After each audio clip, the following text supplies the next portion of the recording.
Hello. कैसे हैं आप लोग? बढ़िया, मस्त। तो चलो शुरू करते हैं आज बिल्कुल मस्ती के साथ हमारा नेक्स्ट चैप्टर सबसे one of the easiest chapter मैं बोलूंगा इसको, chapter number 11 for class 11th। ध्यान रखना।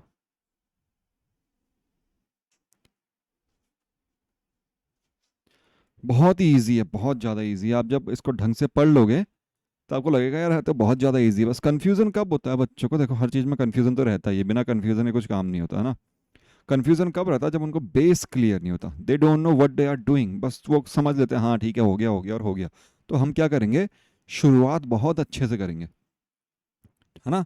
तो धीरे धीरे धीरे धीरे चीज़ें आपको अपने आप क्लियर हो जाएंगी। हाँ, ये चीज़ ऐसे होती है, ये चीज़ ऐसे होती है। बस अभी तक हम लाइन का कॉन्सेप्ट ढंग से सीख चुके हैं, और वो भी कौन सी लाइन? स्ट्रेट लाइन, है ना। ठीक है, हमारे कोर्स में स्ट्रेट लाइन थे, हम इसके बारे में सब कुछ जानते हैं। अब कितनी टाइप की इक्वेशंस होती हैं, क्या क्या होता है, स्लोप क्या होता है, दो पॉइंट से बनने वाली लाइन की इक्वेशन क्या होती है, वो सब जो आपका पढ़ा हुआ है ना, वो दिमाग में रहना चाहिए।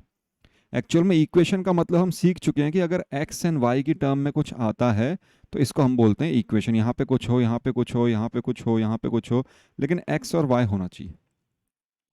लीनियर इक्वेशन क्या होती है? जहाँ पे एक्स एंड वाई की वैल्यू 1 होती है। ठीक है।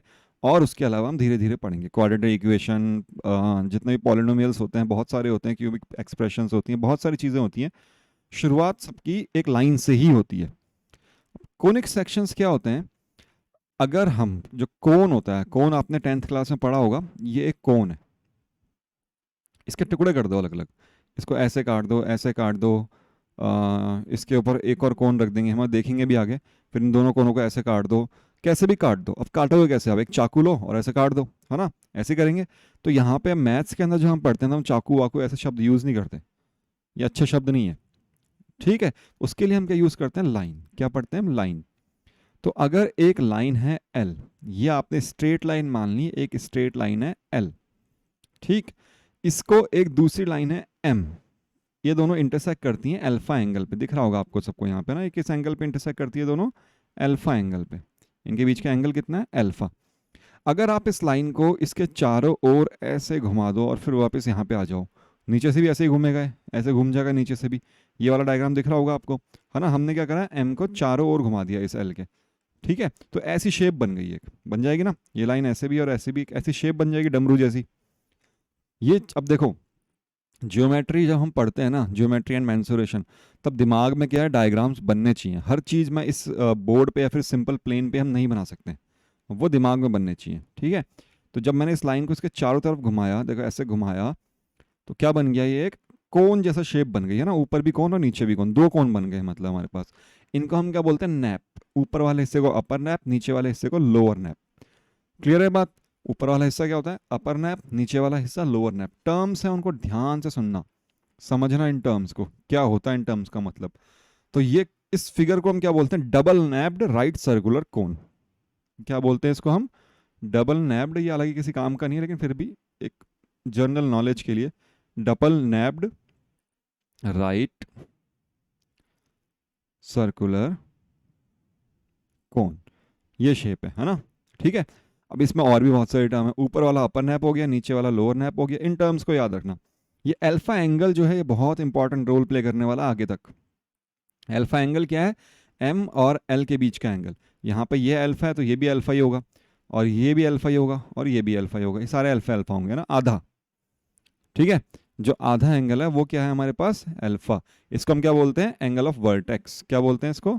Angle of vertex. इस अल्फा एंगल को हम क्या बोलेंगे? Angle of vertex. ये वर्टेक्स है वी, इस वर्टेक्स वी का जो एंगल है वो क्या है? अल्फा। ओके। चलिए, जो ये एम लाइन है, इस एम लाइन ने तो जनरेट किया है इसको, इस कोण को बनाया किसने? इस एम लाइन ने। तो इस एम लाइन को हम क्या बोलते हैं? जनरेटर। क्या बोलते हैं? जनरेटर। और जिसके तार चारों तरफ घूमा है एल, इसको हम क्या बोलेंगे? एक्सिस। जैसे अर्थ का एक्सिस क्या है? थोड़ा टिल्टेड है ना, ये अर्थ की एक्सिस है, इसके चारों तरफ ये घूमती है।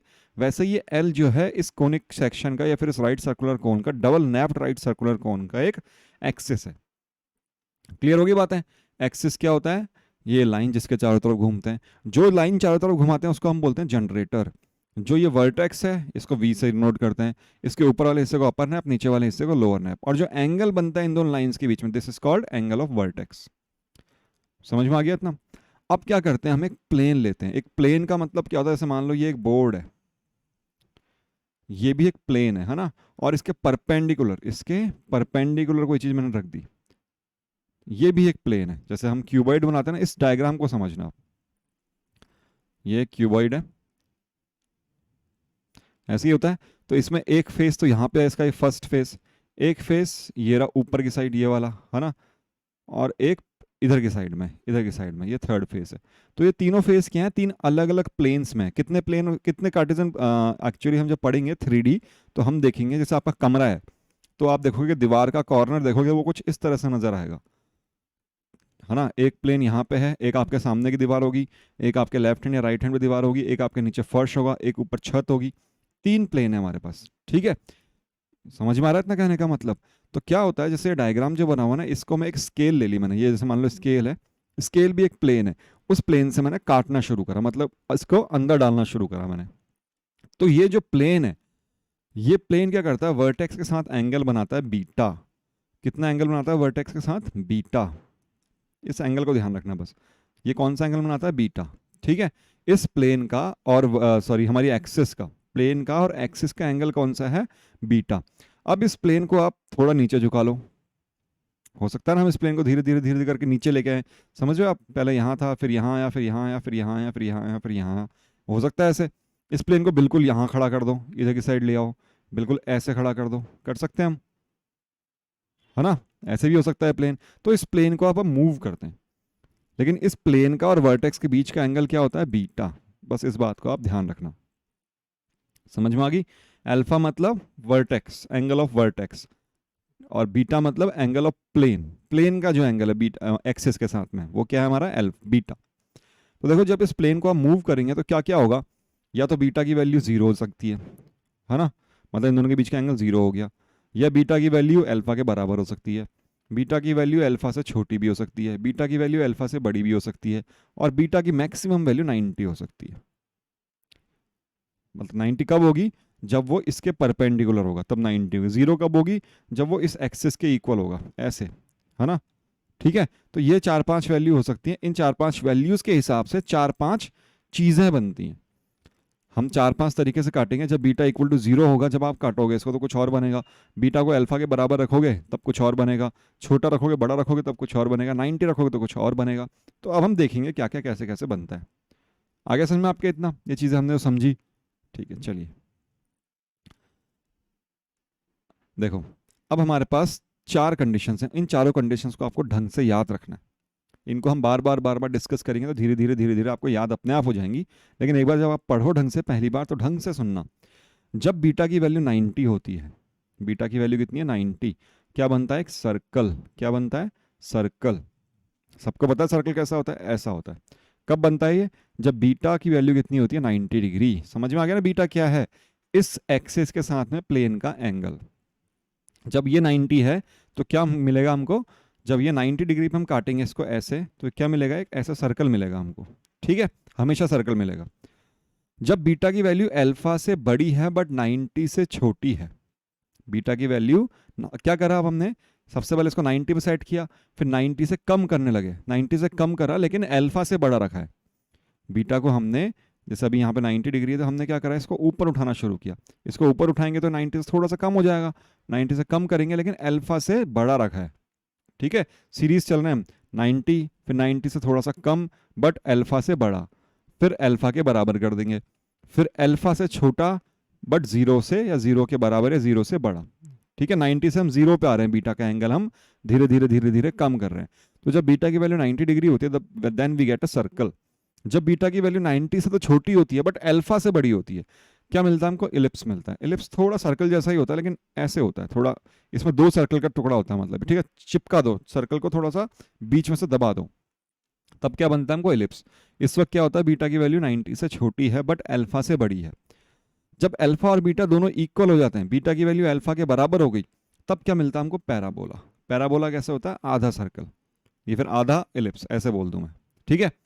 लेकिन जब बीटा की वैल्यू अल्फा से भी छोटी हो जाती है या फिर जीरो के बराबर भी हो जाती है, बीटा की वैल्यू क्या हो गई, less than alpha but greater than और इक्वल टू जीरो, जीरो के बराबर भी हो सकती है और जीरो से बड़ी भी हो सकती है, तब हमको मिलता है हाइपरबोला। ऐसे दो पैराबोला मिलते हैं, मतलब एक इस साइड में एक उस साइड में, ठीक है। समझ में आ गया। चार कंडीशंस हैं। सर्कल मिलता है आपको, आपको इलिप्स मिलता है, आपको पैराबोला मिलता है, और आपको हाइपरबोला मिलता है। बातों को ढंग से सुनना बस, और कुछ नहीं करना, आपको ढंग से सुनना है, समझ जाओगे आप अपने आप। कुछ नहीं है, बहुत इजी चीज़ें हैं, बस इन चीज़ों को ढंग से सुनना। क्या मिलता है आपको? सर्कल, एलिप्स, पैराबोला और हाइपरबोला लास्ट में। क्या होता है इन तीन पहली कंडीशंस में? क्या है, जो प्लेन है ना, ये जो प्लेन है देखो, पहली तीन कंडीशंस में क्या होता है, प्लेन जो होता है वो सिर्फ एक ही नैप को काटता है, मतलब एक ही हिस्से को काटता है। कौन सी है पहले तीन कंडीशन? जब तक बीटा अल्फा के बराबर है।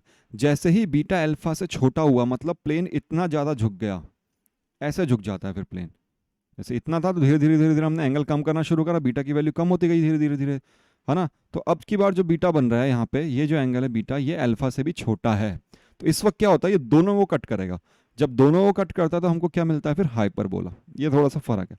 हाइपरबोला के केस में क्या होता है, जो प्लेन होता है वो दोनों कॉनिक सेक्शंस को कट करता है, दोनों नैप्स को कट करता है। समझ में आ गया?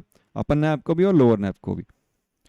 चलिए अब इनको हम थोड़ा सा और डिटेल में देखते हैं। सेम चीज को पढ़ेंगे हम, लेकिन थोड़ा सा और डिटेल में। देखो डायग्राम के साथ, जब बीटा की वैल्यू 90 है, दिख रही है 90 डिग्री, यहाँ पे सबको दिख रहा होगा ना। जब बीटा 90 डिग्री है तो आपको कौन सी शेप मिली? सर्कल मिली। मतलब आपने इसको कट कर दिया, यहाँ से कट कर दिया, तो ऊपर क्या मिला? सर्कल। ये भी सर्कल है, इसके अंदर छोटे छोटे छोटे छोटे छोटे छोटे छोटे छोटे सर्कल मिलते जाएंगे। जैसे जैसे आप काटोगे, मान लो ये प्लेन यहाँ पे होता, यहाँ पे कट करते आप, तो आपको थोड़ा बड़ा सर्कल मिलता, यहाँ पे थोड़ा छोटा सर्कल मिला है ना। मिलेगा हमेशा सर्कल। जब इसको ऐसे कट कर देंगे हम तो हमेशा क्या मिलेगा? सर्कल। अब मेरे को बीटा की वैल्यू को कम करना है, तो प्लेन को मैंने थोड़ा सा नीचे झुकाया है, थोड़ा सा नीचे झुका है। जैसे ही थोड़ा सा नीचे झुका, सर्कल की शेप होगी ऐसे। पहले ऐसे था बिल्कुल गोल, जैसे ही नीचे झुका, जैसे आपने कभी खीरा वगैरह काटा हो, खीरा पता है ना, क्यूकम्बर जिसको बोलते हैं, आपने इसको काटा हो, अगर आपको बिल्कुल सीधा काटोगे, जैसे मान लो ये खीरा, ऐसा कुछ भी है ना, इसको सीधा काटोगे तो आपको सर्कल मिलेगा।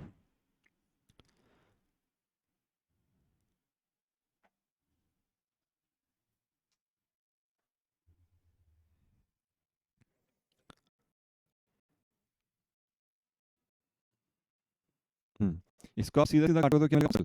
लेकिन अगर इसी चीज को आप, इस खीरे को आप थोड़ा सा तिरछा काटो, काट के देखना, ऐसे काटना, ऐसे, तो थोड़ा ऐसे बड़ी सी शेप मिलेगी एक। पूरा गोल नहीं मिलेगा आपको, थोड़ा इलोंगेटेड ऐसा एलिप्स जैसा मिलेगा। इसको हम क्या बोलते हैं? एलिप्स।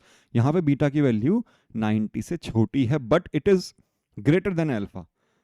अब मैं बोल रहा हूँ अल्फा और बीटा दोनों बराबर हो गया, तो बराबर कब हो सकते हैं? जब एक ऐसे एंगल होंगे। देखो हमने क्या करा, प्लेन को इस जो ये जनरेटर वाली लाइन है इसके पैरेलल रख दिया। ये वाली लाइन जो मैंने बनाई है, ये वाली लाइन और ये अल्फा, ये दोनों कैसे हैं? ये वाली लाइन, ये दोनों आपस में कैसी हैं? पैरेलल, है ना। जब ये पैरेलल हैं तो ये z बन रहा है, दिखा z बनता हुआ, सबको दिखा होगा अगर कहीं पे। मैं लेता हूँ हाइलाइटर, बनाते हैं हम z। इन डायग्राम को समझ लेना कैसे बने ये डायग्राम। ये बन गया z। तो इस z को देखते ही आपके दिमाग में आओगे कि हाँ भाई ये वाला एंगल इक्वल टू ये वाला एंगल, तो अल्फा और बीटा यहाँ पे दोनों बराबर हो गए। जब बराबर हो जाते हैं अल्फा और बीटा, तो आधा ही कट लग पाता है ना, तो सिर्फ ऐसी शेप मिलती है आपको। इसको आप क्या बोलते हो? पैराबोला। यहाँ पे क्या है? अल्फा एंड बीटा दोनों बराबर है। अब आपने अगर बीटा को और छोटा कर दिया, इसको और अंदर दबा दिया, और अंदर दबाया तो इसने दोनों साइड काट दिया। कुछ नहीं करा इसने, दोनों साइड काट दिया। ऊपर भी ऐसे बन गया, नीचे भी ऐसा ही बन गया, तो कैसी शेप मिल गई आपको? ऐसी शेप मिल गई। इसको हम क्या बोलते हैं? हाइपरबोला। ठीक है। तो इस कंडीशन में दोनों कट हो रहे हैं, और इन तीनों कंडीशन में, तीसरी कंडीशन में और ये फर्स्ट एंड सेकंड में, सिर्फ और सिर्फ एक नैप, मतलब एक हिस्सा ऊपर वाला वो कट हो रहा है। इधर दोनों कट हो रहे हैं इस वाली शेप में। समझ में आ गया? कितनी चीजें मिली आपको? चार। चलो वापस देखो इन चीजों को, ये देखो, ये दिखेगा एक और डायग्राम। बस देखते जाओ, समझ में अपने आप आ जाएगा। पैरेलल काटोगे, मतलब 90 डिग्री पे काटोगे तो हमेशा सर्कल मिलेगा। इसको ऊपर नीचे कहीं पे भी कर लो, हमेशा सर्कल ही मिलेगा। थोड़ा सा आपने 90 से कम किया तो आपको थोड़ा तिरछा मिला, और ये थोड़ा सर्कल से अलग शेप है, इसको हम बोलते हैं एलिप्स। और थोड़ा आपने कम किया एंगल को, तो क्या मिला आपको? पैराबोला। और कितना कम किया है? इस केस में अल्फा इक्वल टू बीटा है, और इस केस में beta is greater than alpha है, और इस केस में बीटा कितना है? 90 डिग्री। देखो बीटा की वैल्यू को हम धीरे धीरे कम कर रहे हैं, और इस केस में beta beta is less than alpha है ना। तो क्या करा हमने? इस वक्त एंगल जीरो कर दिया। कितना कर दिया? इसमें हमने बीटा इक्वल टू जीरो कर दिया। कर सकते हैं हम जीरो, तो दो बार कट लगेगा, एक बार ऐसे, एक बार ऐसे, दो चीजें मिलेंगी आपको। समझ में आ गया? ये चारों जो हैं, कोन खुद में एक 3D डायग्राम है। इस कोन के जब हमने सेक्शंस करे तो हमको 2D डायग्राम मिले। तो सर्कल, एलिप्स, पैराबोला, हाइपरबोला सब कैसे हैं? 2D डायग्राम है। 2D का मतलब है जिनको हम एक प्लेन में या फिर 2 डायमेंशंस के अंदर दिखा सकते हैं। और 3D का मतलब क्या होता है? जिनके लिए हमें 3 डायमेंशंस चाहिए। जैसे सर्कल एक 2D है, लेकिन बॉल, अगर मैं बॉल की बात करूं तो बॉल क्या है? खुद में एक 3D डायग्राम है। अब ये 2D 3D हम अभी ज़्यादा डिस्कस नहीं करेंगे, बस होते हैं, 2 शेप्स होती हैं, 2D होती हैं और 3D होती हैं। ये सर्क कोन क्या है? 3D है, लेकिन उसके सेक्शंस कैसे बन रहे हैं? 2D वाले। इतनी बात मेरे ख्याल तक सबको समझ में आ गई होगी। लेकिन एक बात बताओ, अगर इस प्लेन को मैं यहाँ ना रख के यहाँ रखता, है ना, 90 डिग्री यहाँ पे होता इस जगह, तो क्या मिलता मेरे को? ये मैं यहाँ से काटता ऐसे, है ना, ये प्लेन यहाँ होता इस जगह, तो क्या मिलता? ये इसको ऐसे यूं होता, ये अल्फा इक्वल टू बीटा करना, तो ये ऐसे होता प्लेन, इस लाइन पे होता। या फिर ये चीज़ थोड़ी अंदर होती, है ना, ये चीज़ कहाँ होती? इसके वर्टेक्स से होती हुई जाती, मतलब ये चीज़ ऐसे होती है बिल्कुल स्ट्रेट। समझ में आया? अगर ये ऐसे होते, वर्टेक्स पे होते, तो शेप्स चेंज हो जाती हैं। एंगल सेम रखो आप, कोई दिक्कत नहीं है, लेकिन शेप्स में थोड़ा बहुत फर्क आ जाता है। उस फर्क को हम अब देखेंगे, और उस चीज़ को हम क्या बोलते हैं? Degenerated conic sections. मतलब हमने क्या करा, जो कोनिक सेक्शंस थे उनको डीजेनरेट कर दिया, उनको थोड़ा अलग ही कर दिया, है ना, उनको नीचा कर दिया थोड़ा एक तरह से। तो जब वर्टेक्स पे कट होता है ना, जब प्लेन कहाँ होता है? यहाँ ना होके इसके वर्टेक्स पे होता है, इस वी पॉइंट पे होता है, तब शेप्स क्या बनती हैं? इस वक्त 3 कंडीशंस होती हैं हमारे पास। कौन कौन सी? अल्फा बीटा की वैल्यू 90 से लेके अल्फा तक, मतलब बीटा की वैल्यू 90 हो सकती है, 90 से कम हो सकती है, या फिर अल्फा के बराबर नहीं होगी, अल्फा के बराबर नहीं होगी, अल्फा से बड़ी ही रहेगी, है ना। पहली कंडीशन क्या है? बीटा की value 92 greater than alpha, greater than alpha, alpha के बराबर नहीं है, पहली कंडीशन ये है। अल्फा से बड़ी है बट 90 या 90 से छोटी हो जाएगी, ठीक है। दूसरी कंडीशन है बीटा जब अल्फा के बराबर हो जाए। और तीसरी कंडीशन है बीटा की value is less than alpha but greater than और इक्वल टू 0। 3 कंडीशन हमारे पास बनती है इस डीजनरेटेड में। वहाँ पे 4 कंडीशन थी, वहाँ पे बीटा इक्वल टू 90 एक अलग केस था, यहाँ पे नहीं है। यहाँ पे बीटा इक्वल टू 90 से लेके अल्फा से बड़ा है, एक ही केस है पूरा। इस वक्त हमको एक पॉइंट मिलता है। क्या मिलता है? पॉइंट। अभी हम देखेंगे उस चीज़ को कैसे मिलता है। जब अल्फा के बराबर होता है तो स्ट्रेट लाइन मिलती है हमको, है ना। कब? जब ये वर्टेक्स पे कट होते हैं, इस बात को ध्यान रखना, हम वर्टेक्स पे कट कर रहे हैं प्लेन से। और अगर बीटा की वैल्यू 0 से बड़ी है, 0 के बराबर है, बट अल्फा से छोटी है, तो हमको क्या मिलती है? दो ऐसे इंटरसेक्टिंग लाइंस मिलती हैं, दो इंटरसेक्टिंग स्ट्रेट लाइंस मिलती हैं, है ना। This is called degenerated form of circle. क्या है ये? डीजनरेटेड। कौन सी? Degenerated case of circle, degenerated case of parabola. अगर पैराबोला का डीजनरेटेड केस की हम बात करेंगे तो हमको स्ट्रेट लाइन मिलेगी, और हाइपरबोला की बात करेंगे तो दो इंटरसेक्टिंग स्ट्रेट लाइंस मिलेंगी, ठीक है। चलो अब देखो डायग्राम। पहला केस, जब क्या है, अल्फा की बीटा की वैल्यू 90 या 90 से बड़ी है, और लेकिन अल्फा से 90 या 90 के बराबर है, या फिर 90 से छोटी है बट अल्फा से बड़ी है, हमेशा एक पॉइंट मिलेगा। इस प्लेन को आप यहाँ रख दो, या फिर यहाँ रख दो, या फिर थोड़ा सा और झुका दो, है ना, कैसे भी कर दो, बस इस लाइन के बराबर नहीं लानी, क्योंकि मैं इस लाइन पे लेके आ गया तो वो अल्फा के बराबर हो जाएगा बीटा। जैसा ही अल्फा और बीटा बराबर हुआ तो क्या मिला हमको? कट करने पे एक स्ट्रेट लाइन दिख रही है, एक स्ट्रेट लाइन मिलती है, ठीक है।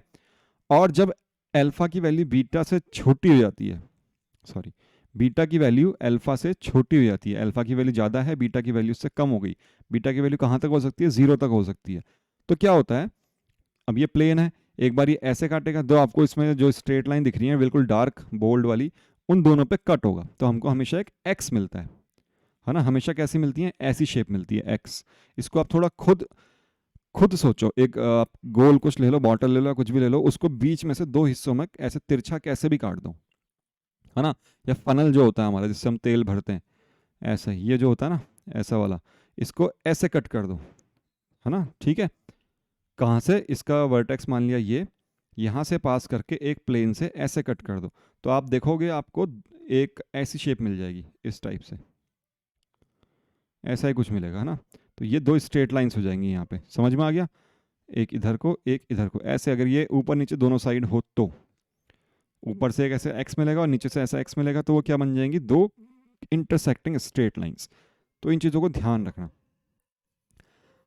क्या क्या ध्यान रखना है हमको, देखो वापस देखते हैं इस डायग्राम को। इस डायग्राम में अगर आपको दिख रहा हो तो थोड़ा, अगर प्लेन यहाँ पर है तो हमेशा एक पॉइंट मिलेगा, इसको आप कितना ही ऊपर कर लो कितना ही नीचे कर लो, बट लेकिन अल्फा और बीटा बराबर नहीं होने चाहिए। बराबर है मतलब बीटा की वैल्यू जितनी है उतनी अल्फा की वैल्यू, ऐसा ना हो, हमेशा पॉइंट मिलेगा। जैसे ही उनकी वैल्यू होगी तो हमेशा क्या मिलेगी, एक line.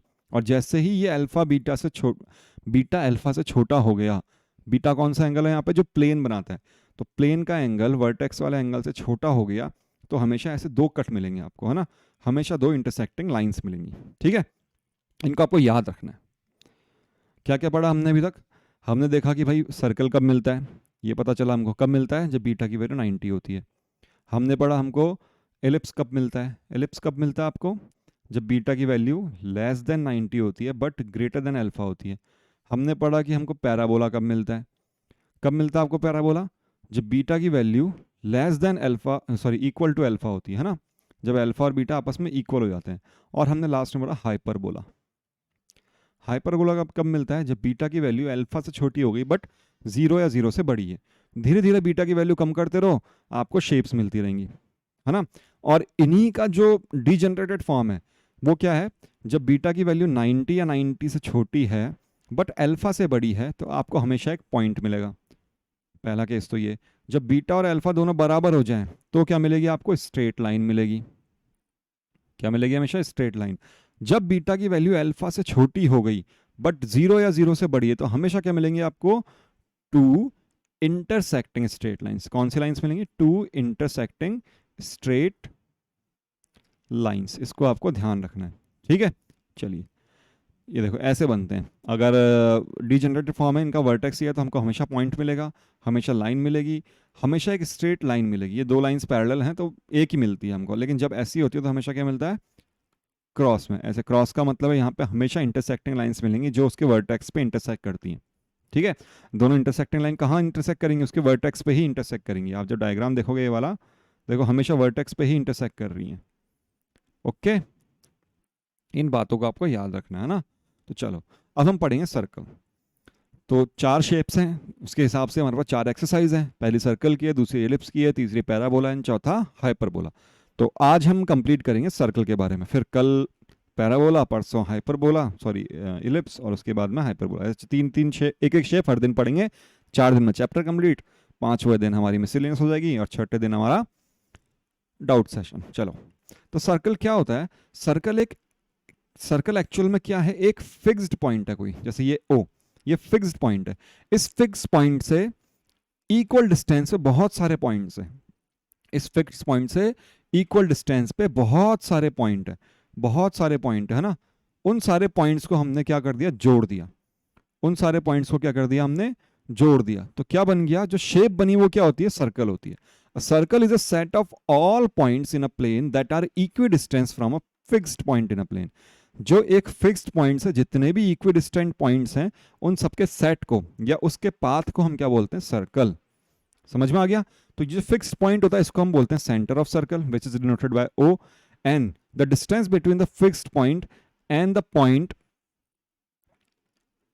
Distance between the centre to a point, centre से लेके पॉइंट तक की डिस्टेंस क्या बोलते हैं हम इसको, रेडियस। क्या बोलते हैं, रेडियस। और डिनोट किससे करते हैं हम इसको, आर से। बस इतना ही होता है, समझ में आ गया। ये हमने पढ़ रखा है 9th क्लास में, 10th क्लास में, हर जगह पढ़ा है कि सर्कल होता क्या, सर्कल क्या होता है, एक फिक्स्ड पॉइंट होता है, उसके चारों तरफ जितने भी इक्विडिस्टेंट पॉइंट हैं वहां से उन सब उसके पाथ को हम क्या बोलते हैं, सर्कल बोलते हैं। रेडियस किसको बोलते हैं, उसके सेंटर से उस फिक्स्ड पॉइंट तक की डिस्टेंस को। तो अब हमको ये तो पढ़ना नहीं है, यहाँ पे हमको इक्वेशंस पढ़नी है। इक्वेशंस के लिए हमने मान लिया कि सेंटर के कोऑर्डिनेट्स क्या हैं, एच कॉमा के, याद कर लेना। सेंटर के कोऑर्डिनेट्स को हम क्या बोलते हैं, एच कॉमा के। कहीं पे भी अगर लिखा हुआ है एच कॉमा के तो समझ जाना सर्कल के केस में तो हम वो क्या, हम उसको क्या डिनोट करेंगे, सेंटर के कोऑर्डिनेट। और कोई पॉइंट मान लिया पी जो बार बार चेंज होता रहता है तो इसके कोऑर्डिनेट्स हमने मान लिया एक्स कॉमा वाई, कुछ भी हो सकते हैं ना। इनके बीच की डिस्टेंस कितनी है, आर। तो using distance formula r square equal to, या फिर मैं बोलूं आर इक्वल टू, क्या होता है distance formula, r equal to square root of x1 minus x two, मतलब x माइनस एच का whole square plus y minus k का होल स्क्वायर। तो इस स्क्वायर को मैंने इधर कर दिया तो क्या बन गई है, एक्स माइनस एच का होल स्क्वायर, दोनों साइड स्क्वायर कर दिया मैंने, प्लस वाई माइनस के का whole square equal to r square. ये होती है इक्वेशन ऑफ सर्कल। बस इतना ही याद रखना हमको, ठीक है। इक्वेशन ऑफ सर्कल क्या है हमारे पास, x minus h square plus y minus k square plus r square. ध्यान रखना एक्स माइनस एच है, और यहाँ पे जब भी इस फॉर्म में कोई आपको दिखे, आपको इस फॉर्म से कंपेयर करना है बाकी इक्वेशंस को। मान लो मैंने ऐसे लिखा है कहीं पे, एक्स माइनस फाइव का whole square plus y minus three का होल स्क्वायर इक्वल टू 25 और 9 कितने हो गए 34, ऐसे लिखा हुआ है ना। आपसे पूछा चलो बताओ इसके सर्कल के सेंटर के कोऑर्डिनेट्स क्या हैं, तो आप इन दोनों इक्वेशंस को कंपेयर करोगे। इस इक्वेशन को आपको याद रखना है कि सर्कल की इक्वेशन क्या होती है, ये रही ऊपर।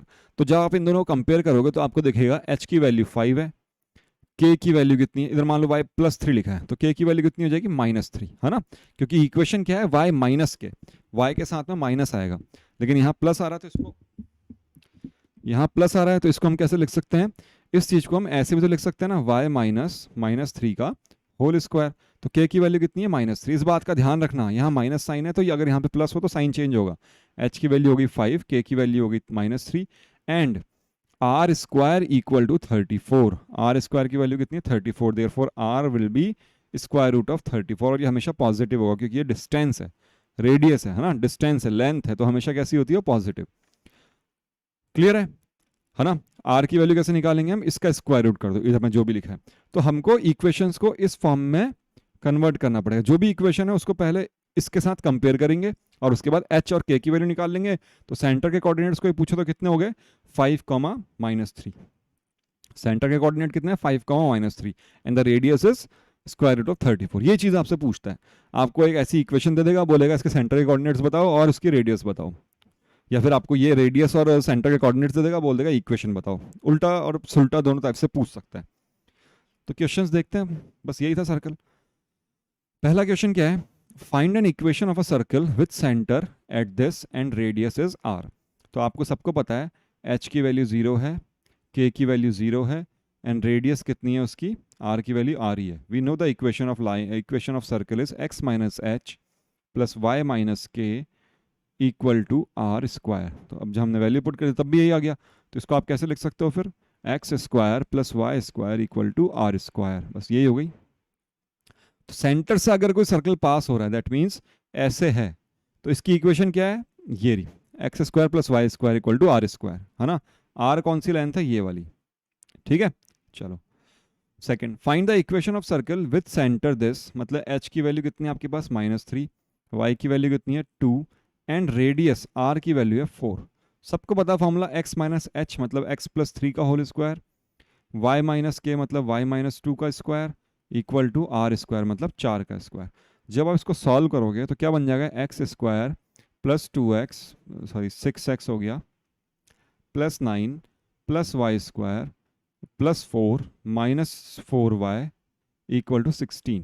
इसको और ढंग से लिख लो, क्या लिख देंगे फिर इसको हम, x square plus y square plus 6x minus 4y, 9 और 4 13, 13 माइनस 3 इक्वल टू 0। ये इक्वेशन बन गई है ना, हम सॉल्व करके हमने इसको लिख ली, ठीक है। तो देखो यहाँ पे एक्स स्क्वायर और y square, that means it is not a linear equation, ये कैसी है, क्वाड्रेटिक इक्वेशन है। तो सर्कल एलिप्स एलिप्स सबकी हम पढ़ेंगे, सारी की सारी क्वाड्रेटिक इक्वेशंस आएंगी। Find the centre of radius of this. अब ऐसी इक्वेशन दे रखी है और आपसे पूछा है इसके सेंटर के कोऑर्डिनेट्स बताओ और रेडियस बताओ, जस्ट उल्टा, इन ऊपर वालों का उल्टा।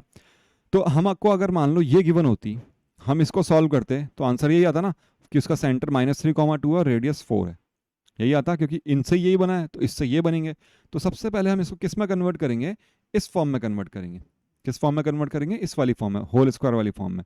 देखो कैसे करेंगे, x square plus y square plus 8x plus 10y minus 8 equal to 0। आपको पता है होल स्क्वायर कैसे बनाते हैं, कंप्लीटिंग द स्क्वायर मेथड में हमने सॉल्व किए थे बहुत सारे क्वेश्चंस, शायद 10th में 9th में जब भी किए थे। इस चीज़ को मैं ऐसे लिख सकता हूँ, x square plus 8x plus y square plus 10y minus 8 equal to 0। हम क्या करते हैं, x का जो कोफिशिएंट है 8 का आधा कितना हुआ 4 का स्क्वायर, क्या करूंगा मैं इसके अंदर 8 के आधे का स्क्वायर मतलब 4 का स्क्वायर, तो 16 ऐड कर दूंगा, 16 माइनस कर दूंगा, plus y square plus y का कोफिशिएंट कितना है, साइन की जरूरत नहीं है वैसे इसमें 10, है ना, क्योंकि स्क्वायर ही करना है हमको। 10 का आधा कितना हो गया 5, 5 का आधा कितना होता है 5, मतलब 5 का स्क्वायर कितना होता है 25, और एक बार इसको ऐड कर दिया, एक बार माइनस कर दिया, क्योंकि अगर मैं किसी को ज़बरदस्ती ऐड कर रहा हूँ तो मुझको उसको माइनस भी करना पड़ेगा, अदरवाइज फिर वो चेंज हो जाएगा, ध्यान रखना इस चीज़ का।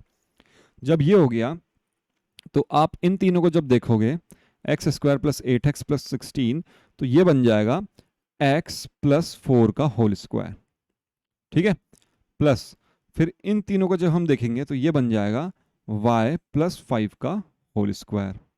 ओके, बाकी जो बच गया उसको लिख दो, माइनस का 16 है, माइनस का 25 है, माइनस का 8 है, इनको सॉल्व करेंगे तो माइनस के 49 इक्वल टू 0। तो इस चीज़ को हम ऐसे भी लिख सकते हैं फिर, x प्लस 4 का whole square plus y plus 5 का होल स्क्वायर इक्वल टू 7 का स्क्वायर। अब इसको हम कंपेयर कर लेंगे, क्या होती है हमारे पास इक्वेशन, x माइनस एच का whole square y minus k का whole square equal to r square. Therefore I can say that h comma k is equal to -4 comma -5, ये क्या है इसके सेंटर के कोऑर्डिनेट्स, एंड रेडियस इज 7। कहीं कोई दिक्कत नहीं होनी चाहिए इसको समझने में, मेरे ख्याल तक समझ में आ गया होगा एग्जाम्पल आपको, है ना। कैसे किया हमने, ये इक्वेशन थी, उसको हमने फिर इस होल स्क्वायर फॉर्म में कन्वर्ट किया, होल स्क्वायर फॉर्म में कन्वर्ट करने के बाद हमने सिंपल कंपेयर कर दिया, तो कंपेयर करके हमारे पास एच कॉमा के आ गए, तो ये क्या है इसके सेंटर के कोऑर्डिनेट्स। कोई भी सेंटर फाइंड करो, सेंटर के कोऑर्डिनेट्स क्या है -4 कॉमा -5, तो हमने सेंटर फाइंड कर लिया और रेडियस भी फाइंड कर ली, रेडियस क्या है आर, ठीक है, वो लिखना पड़ेगा थोड़ा इसके अंदर। क्या इतने समझ में आए? अब हम क्वेश्चंस करते हैं। बिल्कुल अगर आपको तीनों एग्जांपल समझ में आ गए, क्वेश्चन इसके सारे इजी हैं, बहुत इजी इजी क्वेश्चन है, सब समझ में आ जाएंगे। तो मैं सारे क्वेश्चंस नहीं करवाऊंगा, कुछ आपको करने, जो एक दो मुझे लगेंगे कराने चाहिए हम वो करेंगे। अच्छा, भी एक एग्जाम्पल है, ये एग्जाम्पल भी देखो, यही बहुत अच्छा एग्जाम्पल है। Find the equation of circle which passes through the point 2, -2 and 3, 4। मतलब एक सर्कल है, कहीं पे भी हो सकता है, ये दो पॉइंट से पास हो रहा है। कौन कौन सा पॉइंट है, एक पॉइंट है 2, -2, और एक पॉइंट है कहीं पे 3, 4। इन दो पॉइंट से सर्कल पास हो रहा है और इसका centre x plus y equal to 2। ऐसे कोई लाइन मान लो, कैसे ही मान लो, ऐसे मान लिया, इस लाइन की इक्वेशन क्या है मेरे पास, x plus y equal to 2, इसका सेंटर इस लाइन पे है। समझ में आ गई कहना क्या चाह रहा है वो, क्वेश्चन समझ में आ गया ना। हमको पता है इसका सोल्यूशन हम कैसे करेंगे, देखो समझना इस क्वेश्चन को, है ना, ये थोड़ा अलग क्वेश्चन है, समझ में आना चाहिए आपके। हमको पता है कि circle is passing through 2 points, है ना। द जर्नल इक्वेशन, पहले सबसे पहले मैं लिख रहा हूँ, the general equation of circle is, क्या होती है, x माइनस एच का whole square plus y minus k का whole square equal to r square. Now it is passing through these points because this circle is passing through 2, -2 and 3, 4। Therefore, अगर ये circle इन point से पास हो रहा है तो x और y की वैल्यू एक बार 2, -2 है और एक बार 3, 4 है, सेटिस्फाई करेगी। अगर ये चीज इन दो पॉइंट से पास हो रही है तो जो भी यहाँ पे पॉइंट है, ये दोनों पॉइंट्स इस इक्वेशन को सेटिस्फाई करेंगे। Therefore, I can write 2 minus h का whole square plus -2 minus k का whole square equal to r square. इसको जब मैं सॉल्व करके लिखूंगा तो कितना आ जाएगा, 4 plus H square -4h plus, देखो ये माइनस माइनस है तो इसको हम सिंपल ऐसे लिखते हैं, 4 plus k square plus 4k, ये सॉल्व करना आपको आना चाहिए ना, इक्वल टू आर स्क्वायर। तो इसको और ढंग से मैंने लिख दिया, तो h square plus k square -4h plus 4k plus 8 equal to r square. ये बन गई मेरी इक्वेशन नंबर 1। सबको समझ में आ गया, है ना। एंड 3, 4 से पास हो रहा है, 3, 4 से 5 पास हो रहा है, तो x और y की जगह मैं 3 और 4 भी रखता हूँ, तो 3 माइनस एच का whole square plus 4 minus k का whole square equal to r square. अब मैं डायरेक्ट इसको इस वाली फॉर्म में लिख रहा हूँ, ठीक है। तो ये हो जाएगा h square plus k square -6h minus 8k plus 9, 4, 13 equal to r square. ये हो गई इक्वेशन नंबर 2। क्लियर है इतना। बाय सॉल्विंग, अब जब हम इन दोनों इक्वेशन को सॉल्व करेंगे, इक्वेशन 1 एंड 2 क्या है, ये भी आर स्क्वायर के इक्वल है, ये भी आर स्क्वायर के इक्वल है, तो ये दोनों इक्वल हो गए, एच स्क्वायर से एच स्क्वायर कट जाएगा, के स्क्वायर से के स्क्वायर कट जाएगा। इन दोनों को आप चाहे तो सॉल्व कर सकते रफ के अंदर। देखो h square plus k square -4h plus 4k plus 8 equal to r square, and r square is equal to this, तो ये दोनों आपस में इक्वल हो गई। है ना, +13 ये हो गया। अब दोनों इक्वल टू, सबको एक साइड ले आएंगे तो क्या हो जाएगा, एच स्क्वायर से एच स्क्वायर, के स्क्वायर से के स्क्वायर कट गया, ये माइनस का ये प्लस का हो जाएगा, ये प्लस ये भी माइनस का प्लस का हो जाएगा, और ये प्लस का ये माइनस का हो जाएगा। तो 6 में से 4 गए 2h, 8 4 कितने हो गए 12k, और माइनस के 13 प्लस के 8 तो माइनस के 5 इक्वल टू 0। तो क्या बन गया हमारे पास एक equation, 2h plus 12k minus 5 equal to 0। ये मेरे पास एक इक्वेशन आ गई इन दोनों को सॉल्व करने से। ठीक है, समझ में आ गया। तो ये तो क्या है, मेरे पास एक इक्वेशन है जो h और k में आ गई। इसके बाद मुझको एक बात बताओ, the centre lies on this line. तो सेंटर के जो कोऑर्डिनेट्स हैं, क्या है सेंटर के कोऑर्डिनेट्स, h कॉमा k, तो वो इस लाइन पर है। तो h comma k also satisfy this equation, because क्या बोलते हैं, हमारे पास क्या h कॉमा के इस लाइन के कोऑर्डिनेट्स हैं, h comma k lies on x plus y equal to 2। Therefore ये चीज़ हम पहले सीख चुके हैं ना, अगर कोई पॉइंट किसी लाइन पे लाई करता है तो उस पॉइंट के जो कोऑर्डिनेट्स हैं वो लाइन को सेटिस्फाई करते हैं। Therefore h plus k is also equal to, this is equation number 4 मान लो, और इसको इक्वेशन नंबर 3 मान लो। दो इक्वेशन आ गई, एक एच कॉमा के एच और के में दो इक्वेशंस आ गई। ठीक है, बाय सॉल्विंग, तो हम क्या करेंगे, तो सॉल्व करेंगे अब।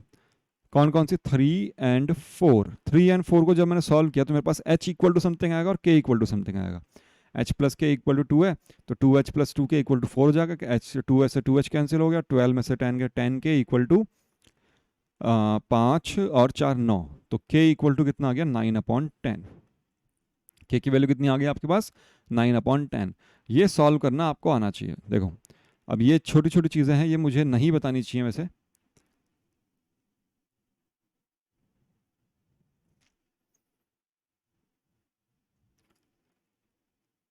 एक सेकेंड, सही आ रहा है क्या, 2h plus 2k equal to 4, तो 2h ये कट गया, ये 4 है, ओ ओ यहाँ गलती कर दी हमने,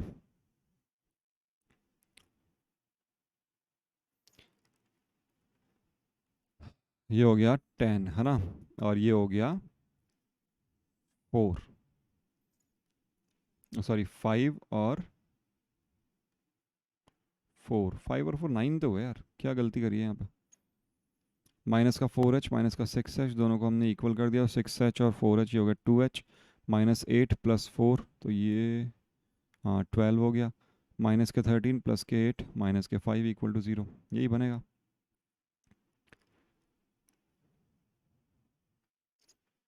ठीक है, इतना ही आएगा। k इक्वल टू बुक के अंदर दे रखा है 1.3, लेकिन हमारा 1.3 नहीं आ रहा। अब क्यों नहीं आ रहा, मैं सॉल्व करूँ अगर, 2h plus 12k minus equal to 5 लिख दो, 2h plus 2k equal to 4 लिख दो, तो ये कट गया, ये हो गया 10k, 5 4 9, तो k इक्वल टू 0.9 आ रहा है हमारा। 8 और 5 x plus y equal to 2 से ही पास होता है।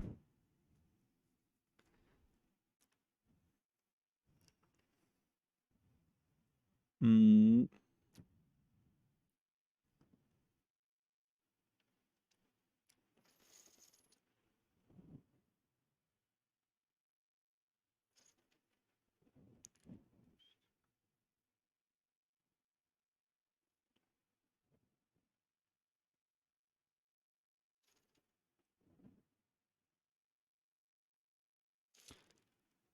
हमने यहाँ पे एक छोटी सी गलती कर दी इस जगह। इस जगह क्या गलती करी हमने, देखो 3 का स्क्वायर होता है 9, 4 का स्क्वायर होता है 16, 16 एंड 9 25। ठीक है, यहाँ पे कितना आएगा 25, और फिर 25 में से 8 गए तो कितना आएगा यहाँ पे, माइनस के 13, राइट।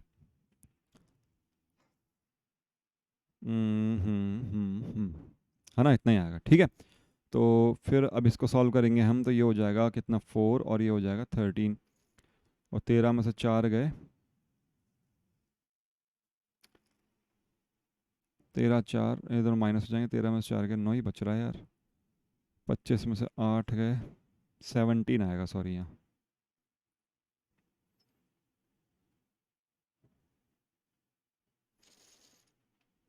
इधर कितना आएगा 17। ठीक है, तो ये 17 है, 17 में से 4 गए, आ जाएगा फिर।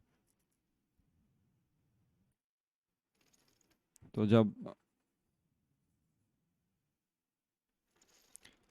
देखो यहाँ थोड़ी गलती हो गई थी हमसे, यहाँ पे 25 आएगा, यहाँ पे 17 आएगा, 25 में से 8 जाएंगे 17, ठीक है, और फिर 17 उसको सॉल्व करें तो के की वैल्यू कितनी आ जाएगी, 13/10, 13/10। इस के की वैल्यू को 13/10 को मैं यहाँ रखूंगा और फिर एच की वैल्यू निकालूंगा, तो एच कितना आ जाएगा, 2 - 20 - 13 मतलब 7/10। तो एच और के की वैल्यूज़ तो हमारे पास आ चुकी हैं, क्या है, 13/10 और 7/10। अब हमको चाहिए इसकी इक्वेशन चाहिए हमको, इक्वेशन चाहिए तो हमको आर की वैल्यू भी चाहिए, this r is also unknown. इन के और एच को मैं किसी भी इक्वेशन में रखूं, है ना, पुटिंग के पुटिंग वैल्यूज ऑफ के एंड एच इन इक्वेशन 1 में रख दो चाहे। जब 1 में रखोगे और उसको सॉल्व करोगे, थोड़ा लंबा होगा ये, थोड़ा सा पॉइंट पॉइंट वाला बहुत कुछ सिस्टम आएगा, तो जब आप इनको सॉल्व करोगे ना, एच की जगह रखोगे 7/10 का होल स्क्वायर, या फिर 1 पॉइंट, इसको आप 1.3 भी लिख सकते हो और इसको 0.7 भी लिख सकते हो, जल्दी सॉल्व हो जाएगा। तो यहाँ से फिर आर स्क्वायर, आर की वैल्यू कितनी आएगी, मैं डायरेक्ट लिख रहा हूँ, जितनी बुक में दे रखी है, आप सॉल्व करोगे तो इतना आ जाएगा, आर स्क्वायर इक्वल टू निकालना है आपको, है ना, आर स्क्वायर कितना आ रहा है, 12.58, ये आएगा r. So equation of circle is क्या होती है, x माइनस एच, एच मतलब 0.7, इसका whole square plus y minus k का मतलब 1.3, इसका square equal to r square, r square मतलब 12.58। ठीक है, लिख सकते हैं हम, बस ये हो गया हमारा आंसर। इसको हम आगे सॉल्व करना चाहो तो कर लो, फिर वो पॉइंट्स में आएगा तो उसका कोई मतलब नहीं है, इसलिए हम इसको आगे सॉल्व नहीं करेंगे। क्लियर है, थोड़ी हमसे कैलकुलेशन में मिस्टेक हो गई थी यहाँ पे, क्योंकि यहाँ पे हमने 25 की जगह 13 लिख दिया था, 9 और 4 ऐड कर दिया, बल्कि 9 और 16 ऐड होगा, फिर इन दोनों को माइनस कर देंगे तो 17 आएगा, फिर अपने आप क्वेश्चन आपका सॉल्व हो जाएगा इजीली। मेरे ख्याल तक सवाल समझ में आ गया होगा। करना क्या है इस क्वेश्चन के अंदर, सबसे पहले आपको ये देखना है कि भाई सर्कल जो है वो 2 पॉइंट से पास हो रहा है, देयरफॉर 2 इक्वेशंस तो इससे बन जाएंगी आपकी, है ना, 2 इक्वेशंस तो इससे बन गई, इक्वेशन नंबर 1 और इक्वेशन नंबर 2 तो किससे बन गई, कि सर्कल इन 2 पॉइंट से पास हो रहा है। और उसके बाद में हमको बोला उसकी जो सेंटर है वो इस लाइन से पास हो रहा है, तो सेंटर के जो कोऑर्डिनेट्स हैं वो हमको पता है h, k होते हैं, तो वो इस लाइन को सेटिस्फाई करेंगे, तो तीसरी इक्वेशन यहाँ से बन जाएगी। इन दोनों को सॉल्व करेंगे, h और k में एक इक्वेशन बनेगी और एक h और k में एक इक्वेशन यहाँ पे है। इन दोनों को जब हमने सॉल्व किया तो h और k की वैल्यू मेरे पास आ गई। इस वैल्यू का फर्स्ट और सेकंड में से किसी में भी पुट करो और आपको आर स्क्वायर की वैल्यू मिल जाएगी। बस हमको h, k और आर स्क्वायर तो चाहिए, फिर हमने अपनी सर्कल की इक्वेशन आराम से निकाल ली। मेरे ख्याल तक ये बात सबको समझ में आई होगी कैसे करना है। अब हम देखेंगे क्वेश्चंस। क्वेश्चन नंबर फर्स्ट, उसके अंदर 5 है, मतलब फर्स्ट जो है 1 2 3 4 5 पाँचों एक जैसे ही हैं, पाँचों नहीं कराऊंगा। देखो आपको क्या गिवन है, h, k और r गिवन है। अगर आपको h, k and r given हो तो सबको पता है इक्वेशन क्या होती है, x माइनस एच का square plus y minus k का square whole square equal to r square. तो आप ये सारे कर सकते हो। मैं आपको कराता हूँ क्वेश्चन नंबर 5 इसका। तो आप क्या लिखोगे, the equation of circle is this, question number 5, है ना, हैंस x माइनस ए तो प्लस ए हो जाएगा, ठीक है, plus y minus minus b, तो प्लस बी का whole square equal to r square. तो इसका स्क्वायर करोगे तो स्क्वायर रूट हट जाएगा, a square minus b square आएगा। बस सॉल्व कर लो इसको, x square plus a square plus 2ax plus y square plus b square plus 2by equal to a square minus b square, यही होगा। तो अब जब इसको सॉल्व करोगे, इन दोनों को इधर लाओगे तो क्या होगा, ए स्क्वायर से ए स्क्वायर कट जाएगा, x square plus y square, हम इसको इसी फॉर्म में लिखते हैं ना, एक्स की मतलब इनकी घटती हुई पावर्स में, सबसे पहले दोनों का स्क्वायर, फिर दोनों की single term 2ax plus 2by, ये तो कैंसिल होगी नहीं, ए स्क्वायर से ए स्क्वायर कट गया, 2b स्क्वायर हो गया, यहाँ पे कितना हो गया, 2b स्क्वायर इक्वल टू 0। बस ये इक्वेशन है मेरे पास, ठीक है, सॉल्व करने में इतना ही बचेगा। सारे ऐसे होंगे, कोई ऐसा हार्ड नहीं है इनके अंदर, बहुत सिंपल है। ये वाला थोड़ा आपको कैलकुलेशन में दिक्कत करेगा, तो इसको आप थोड़ा ढंग से करना, (2/4) है, तो एलसीएम वेलसीएम लेके आराम से हो जाएगा। चलो, पांचों क्वेश्चन एक जैसे ही हैं, बहुत सिंपल हैं, एग्जाम्पल्स में भी हमने कर लिया तो कोई दिक्कत नहीं आनी चाहिए। क्वेश्चन नंबर 6 to 9 के अंदर आपको इक्वेशंस गिवन है, आपको पूछा है सेंटर के coordinates, that means h, k क्या होगा ये पूछा है, और r की वैल्यू क्या होगी ये पूछिए। क्वेश्चन नंबर 6 में साफ साफ दिख रहा है। 6 का अगर मैं देखता हूं तो h की वैल्यू कितनी है, -5, k की वैल्यू कितनी है, 3, and r square equal to 36, therefore r is 6। Question number 6 में साफ दिख रहा है ना। क्वेश्चन नंबर 7 में भी आप इक्वेशन कन्वर्ट कर इक्वेशन में कर सकते हो। क्वेश्चन नंबर 8 हम देखते हैं। क्वेश्चन नंबर 8 देखो, सिंपल सा ही है, x square plus y square minus 8x plus 10y minus 12 equal to 0। तो जो आप इसको कन्वर्ट करोगे, completing the whole square, x square minus 8x plus y square plus 10y minus 12 equal to 0। तो हम क्या करते हैं, सबसे पहले लेते हैं एक्स स्क्वायर माइनस एक्स का जो भी कोफिशिएंट है 8, 8 का आधा हो गया 4, 4 का स्क्वायर इन दोनों में ऐड कर देंगे और माइनस कर देंगे। क्यों करते हैं ये हम पहले सीख चुके हैं। 10 का आधा कितना होता है 5, है ना, तो 5 का स्क्वायर कितना हो गया 25, 25 को ऐड कर दिया माइनस कर दिया और माइनस के 12 लिखा हुआ है ही। तो ये बन जाएगा किसका, x माइनस 4 का होल स्क्वायर, क्योंकि माइनस 2x है ना, माइनस 2 भी इसलिए, ठीक है, प्लस ये किसका बन जाएगा y प्लस 5 का होल स्क्वायर। ओके, क्या क्या बच गया, माइनस 16 माइनस 25 माइनस 41 हो गए, माइनस 41 और 12 कितना हो गया माइनस 53 इक्वल टू 0। ठीक है, तो क्या हो गया यहाँ से, ये हो गया x माइनस 4 का whole square plus y plus 5 का होल स्क्वायर इक्वल टू 53। तो सेंटर, सेंटर मतलब h कॉमा k कितना आ गया आपके पास 4 कॉमा माइनस 5, है ना, प्लस 5 है यहाँ पे, and r is equal to square root of 53, क्योंकि r स्क्वायर कितना होगा 53, तो r की वैल्यू कितनी होगी स्क्वायर रूट ऑफ 53। सिंपल सा क्वेश्चन था। क्वेश्चन नंबर 9 देखते हैं। क्वेश्चन नंबर 9 में थोड़े लोगों को दिक्कत आने के चांसेस हैं। 2x square plus 2y square minus x equal to 0। हमको एक चीज़ पता है, कभी भी 2 नहीं आता फॉर्मूले में, हमेशा क्या आना चाहिए एक्स स्क्वायर और वाई स्क्वायर। तो इनको सिंगल बनाना पड़ेगा आपको। तो आप क्या करोगे, सबसे पहले 2 से डिवाइड कर दो इस पूरी को, x square plus y square minus x upon 2 equal to 0। Okay, अब क्या लिख सकते हो आप इसको, x square minus x upon 2 plus y square equal to 0। तो अब इसको आपको होल स्क्वायर बनाना पड़ेगा पूरे का, x square minus x upon 2, x का कोफिशिएंट कितना 1 अपॉन 2, 1 अपॉन 2 का आधा कितना हो गया 1 अपॉन 4, 1 अपॉन 4 का स्क्वायर कितना होता है 1 अपॉन 16। एक बार इसको ऐड करना पड़ेगा, एक बार माइनस करना पड़ेगा, प्लस वाई स्क्वायर लिखा है तो इसको मैं वाई माइनस 0 का होल स्क्वायर लिख दूंगा, कोई फर्क नहीं पड़ता, है ना, कुछ फर्क नहीं पड़ता, क्योंकि हमको फॉर्म क्या चाहिए, हमको इक्वेशन होती है एक्स माइनस एच का whole square plus y minus k का whole square equal to r square. अगर कुछ भी नहीं है वाई स्क्वायर के साथ में तो आप वाई माइनस 0 लिख सकते हो, क्योंकि के की वैल्यू यहाँ पे 0 हो जाएगी। फिर ये जो चीज़ है, ये तीन टर्म्स मिलके बन गई एक्स माइनस 1 अपॉन 4 का whole square plus y minus 0 का whole square equal to minus का 1 अपॉन 16 उधर गया तो प्लस का 1 अपॉन 4 का होल स्क्वायर बन गया।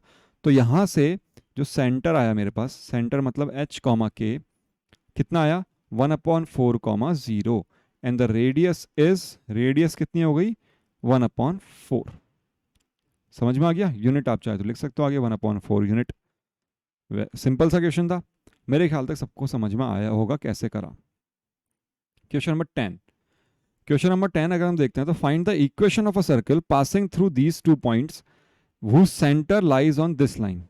वही क्वेश्चन है कि एक सर्कल है, हमारा एग्जांपल नंबर 4 जो था, एक सर्कल है 2 पॉइंट से पास हो रहा है, इन दोनों पॉइंट से कोऑर्डिनेट क्या है 4, 1, एक बार थोड़ा ढंग से लिख देता हूँ, इसके coordinate 4, 1 and 6, 5, and the centre lies on the line, कौन सी लाइन पे है 4x plus y equal to 16, इस लाइन पे लाई करता है।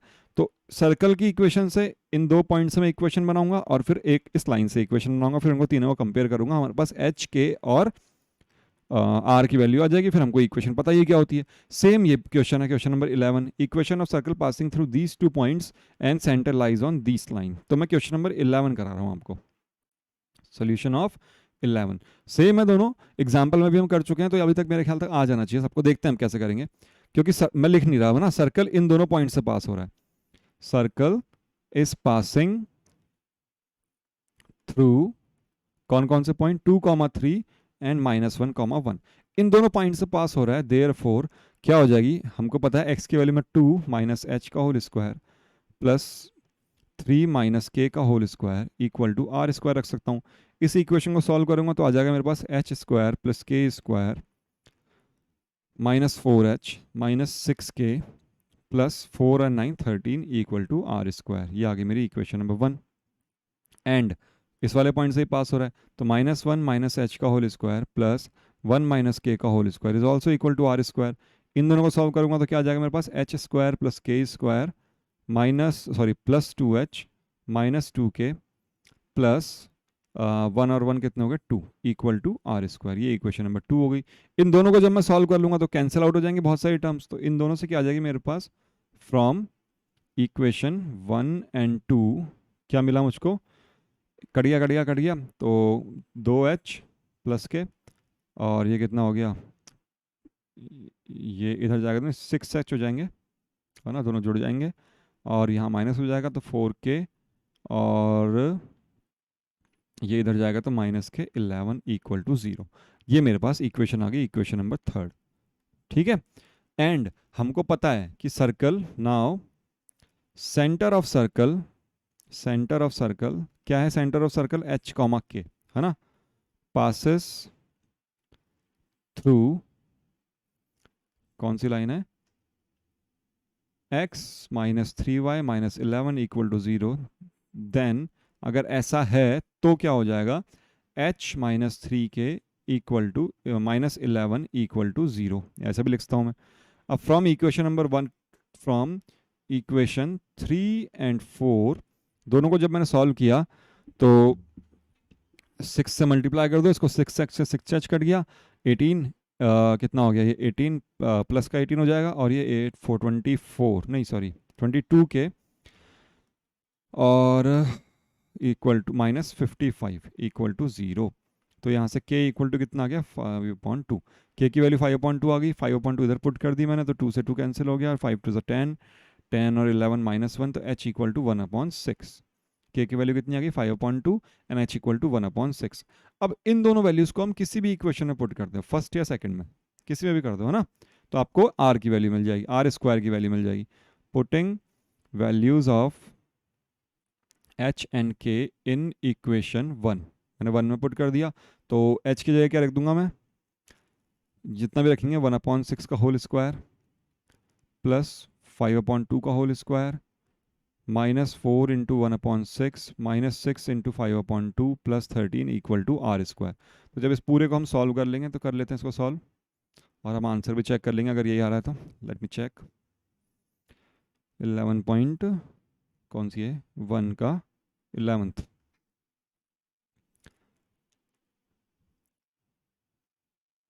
देखते हैं चलो, आर स्क्वायर की वैल्यू देखते हैं क्या आई है हमारे पास। जब हम इसको सॉल्व करेंगे तो कितना आ जाएगा, 1/6 का स्क्वायर कितना हो गया, 1/36, 5/2 का कितना हो गया, 25/4, माइनस के ये कितना हो गया, 2/3, माइनस के ये कितना हो गया, 5 3 15, प्लस के 13। तो एक तरह से मैं लिख सकता हूँ इसको +-2, यहाँ डायरेक्ट क्या लिख सकते हैं, -2 इक्वल टू आर स्क्वायर। इसको ऑल सॉल्व करते हैं हम, तो कितना आ जाएगा, एलसीएम तो आ जाएगा 36, एलसीएम 36 आ गया, तो ये कितना हो जाएगा, 1 प्लस 9 25 9 2 25 माइनस 12 12 2 24 माइनस 36 2 72। जब मैं इसको और सॉल्व करता हूँ, 225 226 226 और 72, 72 और 24 कितना हो गया, 96। तो 226 में से 96 जाएंगे तो कितने बच गए हमारे पास, 120 नहीं, 9 और 3 130, राइट, 130 130/36। इसको और थोड़ा कैंसिल करो, 65/18, इतना आएगा 65/18। तो इक्वेशन क्या बन जाएगी मेरे पास, करके देखते हैं इसको कितना आंसर आता है एक बार। इक्वेशन बनेगी मेरे पास x, कुछ तो गड़बड़ी है इसमें, यहीं पे गलती तो करिए। क्या होता है, मैं जल्दी जल्दी एच और के की वैल्यू निकालता हूँ तो इसमें कुछ ना कुछ गलतियाँ हो जाती हैं, तो वो नहीं करनी है, आपको ध्यान रखना है। H square plus k square plus के 4 प्लस के 9 13। एक सेकंड रुको, मैं थोड़ा सॉल्व करता हूँ, तब तक आप भी देखो क्या गलती करिए, आपको समझ में आया तो बहुत अच्छी बात है, वरना हमको तो देखनी ही है।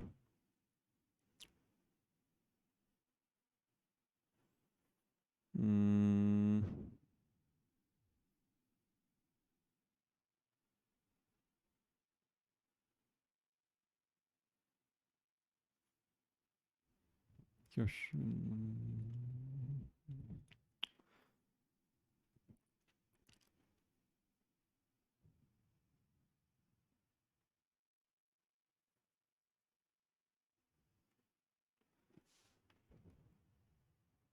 ओ ओ यहाँ माइनस आएगा, ओके। देखो ये है ना 22k प्लस 55 हो जाएगा, ठीक है। ये प्लस का हो जाएगा और ये माइनस का, तो k इक्वल टू -5/2 है। और जब -5/2 यहाँ पुट करोगे इसके अंदर, तो कितना हो जाएगा ये